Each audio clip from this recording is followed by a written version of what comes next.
Kung may pinakamalaki at pinakamatinding kontrabidang Encantadia, yan ay walang iba, kundi ang tusong si Hagorn. Prinsipe ng kaharian ng Hatoria at kalauna ay magiging hari nito, kilala si Hagorn bilang malupit at mapaghiganting lider. Bilang isang Hathor, matalino at magaling sa armas si Hagorn. Ay!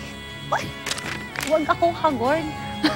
Uhaw sa kapangyarihan na naisin niyang sakupin ang lahat ng kaharian ng Encantadia at gagawin ang lahat para mapasa kanya ang 4 na brilyante. Pero malalim pala ang hugot ni Hagorn na nasawi sa pag-ibig ng tanggihan ni Inang Reyna Minea ang kanyang pagsuyo. Ang hindi natumbasang pagtingin mauuwi sa galit at paghihiganti at pagmamanipula sa ugnayan ng mga kaharian. Pero may isang sikreto siyang itinatago na yayanig sa buong kwento ng Encantadia. Kung ano yan, abangan!